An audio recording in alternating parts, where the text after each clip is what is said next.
Hi friends, അസ്സലാമു അലൈക്കും. എൻ്റെ എല്ലാ കൂട്ടുകാർക്കും റെയിൻബോ പ്ലാന്റർ എന്ന ചാനലിലേക്ക് സ്വാഗതം. എല്ലാ കൂട്ടുകാർക്കും സുഖമാണെന്ന് വിശ്വസിക്കട്ടെ. കുറച്ച് തിരക്കുകൾ കാരണമാണ് ഞാൻ വീഡിയോ ഒന്നും അപ്ലോഡ് ചെയ്യാത്തത്. അപ്പോൾ ഇന്ന് കുറച്ച് കാലമായിട്ട് എന്നോട് റിക്വസ്റ്റ് ചെയ്തൊരു വീഡിയോ ആയിട്ടാണ് ഞാൻ അപ്ലോഡ് ചെയ്യുന്നത്. എൻ്റെ ഗാർഡനിൽ എപ്പോഴും പൂക്കളുണ്ടാകും, അതായത് റോസാപ്പൂക്കൾ. ഞാൻ എൻ്റെ ഷോർട്സ് വീഡിയോ ഇട്ടിട്ടുണ്ടായിരുന്നു. അപ്പോൾ എനിക്ക് ഇതിന് മുമ്പേ സെയിൽസ് ഉണ്ടായിരുന്നപ്പോൾ എൻ്റെ കുറച്ച് കൂട്ടുകാരുണ്ട്. അപ്പോൾ ഒക്കെ എൻ്റെ പേഴ്സണൽ നമ്പർ അറിയാം. അവരിൽ കുറച്ച് ആൾക്കാരൊക്കെ എന്നോട് ചോദിച്ചതാണ് റോസിൽ ചെയ്യുന്ന കാര്യങ്ങൾ എന്തൊക്കെയാണ് എന്നുള്ളത്. അപ്പോൾ ഞാനിതിൽ പ്രത്യേകിച്ചൊന്നും ചെയ്യുന്നില്ല. പരിചരണം അത്യാവശ്യമാണ്. ഇടയ്ക്കിടയ്ക്ക് ഇതുപോലെ അവരോട് അടുത്ത് പോയി അതിനെ കരിഞ്ഞ ഇലകൾ മാറ്റുക, ഇടയ്ക്കിടയ്ക്ക് ലേസറൊക്കെ കൊടുക്കുക എന്നുള്ളത് മാത്രമേ ഉള്ളൂ. ചിലരൊക്കെ ചെടി നടുക, ശ്രദ്ധിക്കാതെ പോവുക, ചിലർ ഓവറായിട്ട് വളങ്ങൾ കൊടുക്കുക, ഇതൊക്കെയാണ്. അപ്പോൾ എനിക്ക് റോസിൽ ഏറ്റവും ഇഷ്ടമുള്ള ഒരു വെറൈറ്റിയാണ് കേട്ടോ. ഇതിൻ്റെ പേരൊന്നും എനിക്ക് പറയാനറിയില്ല, പക്ഷേ ഇത് ഭയങ്കര ഒരു ഫ്രാഗ്രൻസ് ഉള്ള ഒരു റോസാണ് കേട്ടോ. നല്ല മണമായിരിക്കും. സന്ധ്യ സമയത്തൊക്കെ ഇതിൻ്റെ അടുത്ത് നിൽക്കുമ്പോൾ നന്നായിട്ട് മണമുണ്ടായിരിക്കും. അപ്പോൾ കൂട്ടുകാരോട് എനിക്ക് പറയാനുള്ള ഒരേ ഒരു കാര്യമുള്ളൂ, നമ്മൾ എപ്പോഴും റോസ് ഫ്ലവർ ഗാർഡനിൽ ഉണ്ടാവണം എന്നാഗ്രഹമുള്ളത് ഇതുപോലെ നാടൻ റോസുകൾ വാങ്ങി വെക്കുകയാണെന്നുണ്ടെങ്കിൽ എപ്പോഴും നമ്മുടെ ഗാർഡനിൽ പൂക്കളുണ്ടാവും. അല്ല ഒരുപാട് വലിയ പൂക്കൾ തന്നെ വേണം എന്ന് ആഗ്രഹിക്കുന്നവരാണെന്നുണ്ടെങ്കിൽ അത് എന്ന് ഇതുപോലെ പൂക്കൾ ഉണ്ടാവാൻ സാധ്യത കുറവാണ് കേട്ടോ. ഒരു മാസം അല്ലെങ്കിൽ 2 മാസം കൂടുമ്പോഴേക്കും ഒരു പൂക്കൾ ഉണ്ടാകുന്നത്. അത് എത്ര കാലം നിൽക്കും എന്നുള്ളതും ഉറപ്പില്ല. ഞാൻ ബാംഗ്ലൂർ റോസൊക്കെ ഒരുപാട് വാങ്ങി വെച്ചിട്ടുണ്ട്. പക്ഷേ അതൊക്കെ ഒരു വർഷമൊക്കെ ഇരുന്നാൽ അത്രയും ഭാഗ്യമെന്നാണ് ഞാൻ കരുതുന്നത് കേട്ടോ. അപ്പോൾ ഇതുപോലെ നാടൻ റോസ് ഇതൊക്കെ കണ്ടില്ലേ, ഇതിന് വെറും 8-9 ഇതളുകൾ മാത്രമേ ഉള്ളൂ. പക്ഷേ നല്ല മണമാണ്. എപ്പോഴും ഈ ഫ്ലവറിൽ ഈ റോസിൽ പൂക്കൾ ഉണ്ടായിക്കൊണ്ടേയിരിക്കും. അങ്ങനെ ഒരു പ്രത്യേകതയാണ്. ഇത് എൻ്റെ ഇക്കാടെ വീട്ടിലുണ്ടായിരുന്നതാണ് കേട്ടോ. അതിൻ്റെ ഒരു കമ്പാണ് ഞാൻ ഇവിടെ കൊണ്ടുവന്ന് വെച്ച് മുളപ്പിച്ചത്. ഇതിൻ്റെ കമ്പ് വളരെ പെട്ടെന്ന് മുള പൊട്ടി ഉണ്ടാവുകയും ചെയ്യും. അതുകൊണ്ട് ഈ ഒരു വെറൈറ്റി എപ്പോഴും പൂക്കൾ ആഗ്രഹിക്കുന്നത് വയ്ക്കുക. അതുപോലെ തന്നെയാണ് ഈ നാടൻ റോസ്, പനിനീർ പിങ്കിൻ്റെ പനിനീർ റോസ് ഉണ്ടല്ലോ, അതിൻ്റെ ഒരു വെറൈറ്റിയാണ് കേട്ടോ ഇതും. അപ്പോൾ കൂട്ടുകാർക്ക് ആവശ്യം എപ്പോഴും പൂക്കൾ ആവശ്യം ഉണ്ട് എന്നുണ്ടെങ്കിൽ ഈ ഇതുപോലെയുള്ള നാടൻ റോസുകൾ വാങ്ങി വയ്ക്കുക. ഇതിൻ്റെ മണം അതുപോലെ ഗുണവുമുണ്ട്. ഇത് നമുക്ക് റോസ് വാട്ടർ ചെയ്യാൻ ഉപയോഗിക്കാം. അല്ലാതെ ഇപ്പം ഞാൻ ചെയ്യുന്നതിൻ്റെ വീഡിയോ ഉണ്ടല്ലോ, അത് ഉപയോഗിക്കാം. അത് കഴിഞ്ഞുള്ളൊരു റോസാപ്പൂവാണ്. ഇത് എപ്പോഴും പൂക്കളുണ്ടാവുന്ന ഒരു വെറൈറ്റിയാണ്.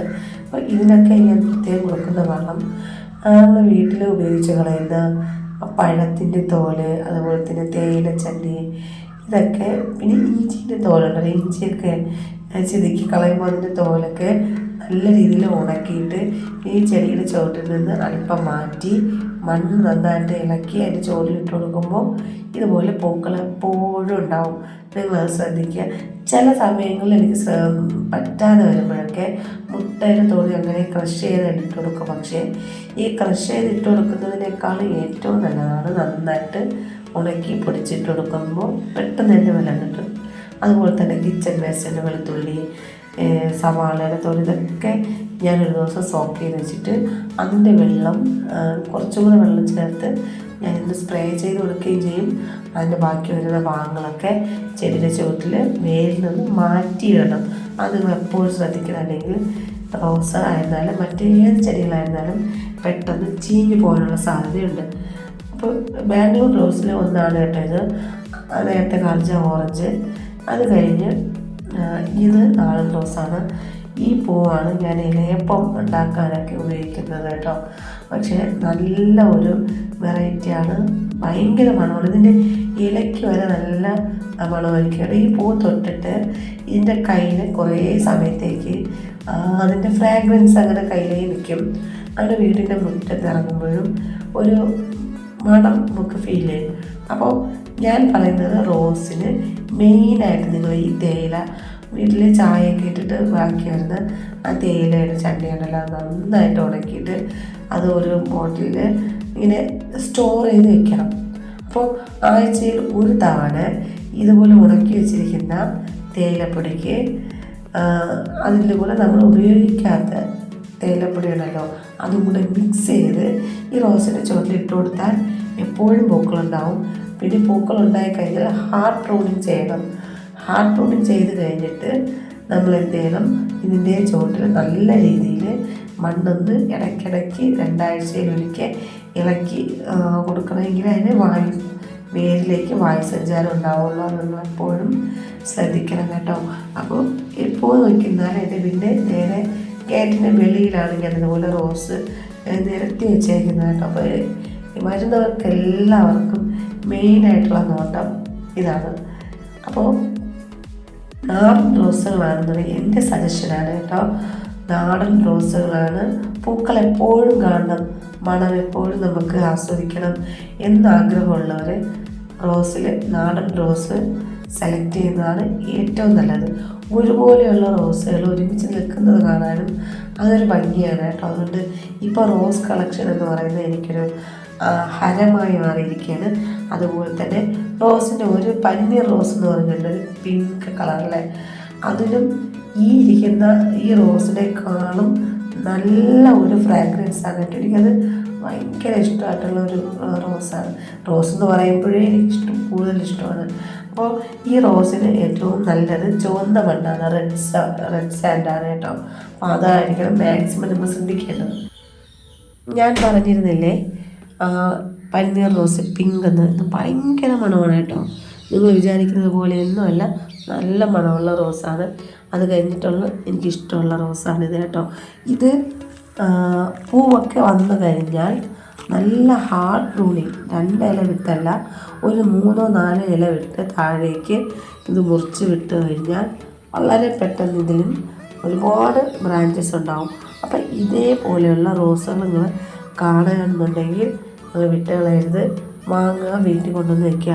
പിന്നെ പോട്ടിംഗ് മിക്സിൽ എപ്പോഴും റെഡ് സോയിൽ വേണം, കോക്കോപ്പിറ്റ് മസ്റ്റായിട്ടും വേണം, മഞ്ഞൾപ്പൊടി, അതുപോലെ തന്നെ വേപ്പിൻ പിണ്ണാക്ക്, ഇതെല്ലാം കമ്പോസ്റ്റ്, ചാണകപ്പൊടി ആഴ്ചയിലൊരിക്കൽ ഞാൻ ഇതിൻ്റെ ചുവട്ടിൽ ഇട്ട് കൊടുക്കാറുണ്ട്.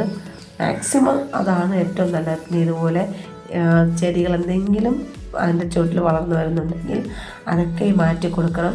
ചില സമയങ്ങളിൽ മഴയൊക്കെ പെയ്യുമ്പോൾ എനിക്ക് പറ്റാതെ വരുമ്പോഴാണ് ഇങ്ങനെ ആവുന്നത് കേട്ടോ. പക്ഷെ അതങ്ങനെ ആവാതെ മാക്സിമം അതിൻ്റെ ചുവട്ടിൽ വേറൊരു ചെടിക്കും കളച്ചെടിക്കും വളർന്നു വരാനുള്ളൊരു സാഹചര്യം നമ്മൾ ഉണ്ടാക്കി കൊടുക്കരുത്.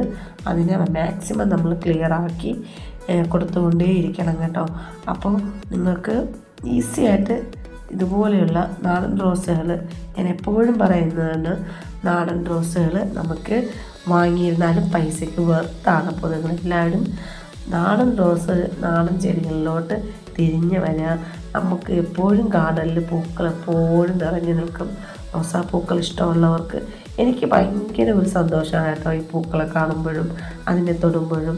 അപ്പോൾ എല്ലാ കൂട്ടുകാരും റെയിൻബോ പ്ലാന്റർ എന്ന ചാനൽ ലൈക്ക് ചെയ്യുക, ഷെയർ ചെയ്യുക, സബ്സ്ക്രൈബ് ചെയ്യുക. ഇത് ഉപകാരപ്പെട്ട ഒരു വീഡിയോ ആണെന്നുണ്ടെങ്കിൽ മാക്സിമം എല്ലാ കൂട്ടുകാരായിട്ട് ഒന്ന് ഷെയർ ചെയ്യുക. എൻ്റെ ജെന്യുവനായിട്ടുള്ള ഒരു ഫീഡ്ബാക്കാണ് കൂട്ടുകാർക്ക് ഞാൻ പറഞ്ഞു തന്നത്. ഇതിൽ കൂടുതലായിട്ട് ഞാനൊന്നും ചെയ്യാറില്ല.